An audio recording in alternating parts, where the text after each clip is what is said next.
Bonjour à tous, donc on va faire une présentation anatomique descriptive de l'os fémoral.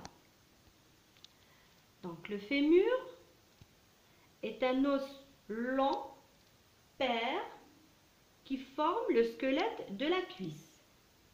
Il s'articule en haut avec l'os coxal pour former l'articulation coxo-fémorale, s'articule en bas avec la patella et le tibia pour former l'articulation du genou. Pour l'orientation du fémur, donc l'extrémité recourbée est en haut, la tête de cette extrémité est en dedans et le bord le plus marqué, le plus saillant est placé en arrière. Donc ça, c'est un fémur droit.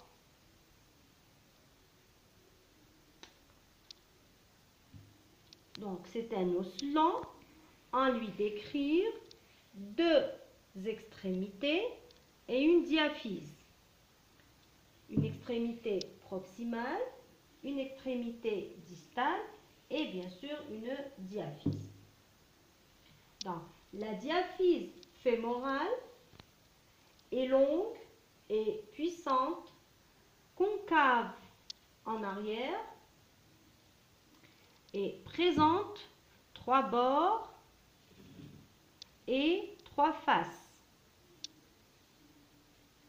Donc, on a d'abord le bord dorsal qui est le plus marqué et le plus saillant, le bord médial et le bord latéral.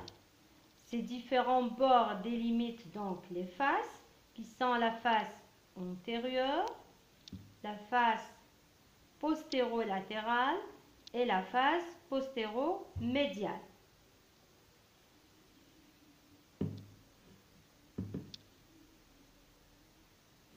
Le bord postérieur, encore appelé la ligne âpre,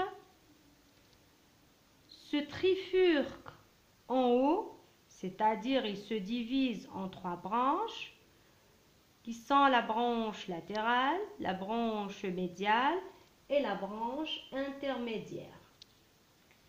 Cette ligne âpre se divise en bas en deux branches. Donc, elle se bifurque en deux branches qui sont les lignes supracandilaires latérales et médiales qui délimitent une surface triangulaire qu'on appelle la surface poplitée. Pour ce qui est de l'extrémité proximale, donc l'extrémité proximale est formée d'une tête, d'un col et de deux saillies osseuses qui sont le grand trochanter et le petit trochanter.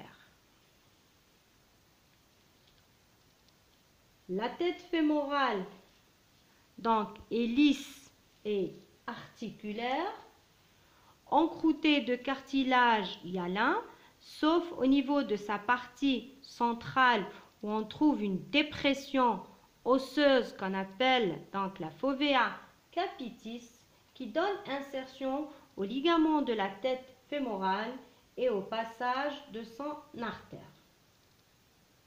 Donc cette tête répond donc à la surface semi-lunaire de l'os coxal.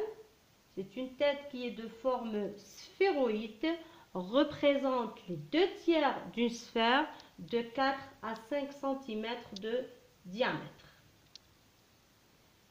Le col, donc le col fémoral est long et puissant.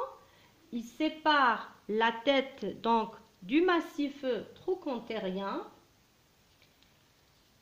Le col forme avec la diaphyse un angle cervico-diaphysaire qui est de l'ordre de 130 degrés. Sa limite antérieure, donc le col est limité en avant par la ligne intertrochantérique qui unit donc le grand et le petit trochanter. La face postérieure du col est limitée par la crête intertrochantérique qui unit donc également la crête intertrochantérique qui est saillante et limitée donc à ses extrémités par le grand et le petit trochanter. Le grand trochanter est une saillie osseuse volumineuse située à la partie supérolatérale de l'extrémité proximale. Il sert d'insertion musculaire et ligamentaire. Le petit trochanter est une saillie osseuse nettement moins volumineuse que le grand trochanter, de forme conique, située à la partie inféromédiale et postérieure. Il sert également d'insertion musculo-ligamentaire. Pour l'extrémité distale du fémur, donc l'extrémité distale du fémur est l'extrémité distale large et volumineuse est formée d'une face antérieure occupée par la surface patellaire et d'une face postéro-inférieure occupée par les deux condyles fémoraux qui sont ces saillies osseuses déjetées en arrière. Ces deux condyles sont séparés par la fosse intercondylaire. Donc, la surface patellaire ou trochlée fémorale est une surface articulaire lisse, encroûtée de cartilage, répond à la face postérieure de la patella. Donc, elle a la forme d'une poulie pleine formée de deux joues médiales et latérales séparées par une gorge verticale. Donc, la joue latérale est plus haute et plus large que la joue médiale. Pour ce qui est des faces postéro-inférieures, donc ces deux faces sont occupées par les condyles fémoraux, un condyle médial et un condyle latéral. Le condyle latéral, donc les deux condyles répondent donc au tibia, donc s'articule avec le tibia. Le condyle latéral est plus large et plus court que le médial qui est plus étroit et plus lent.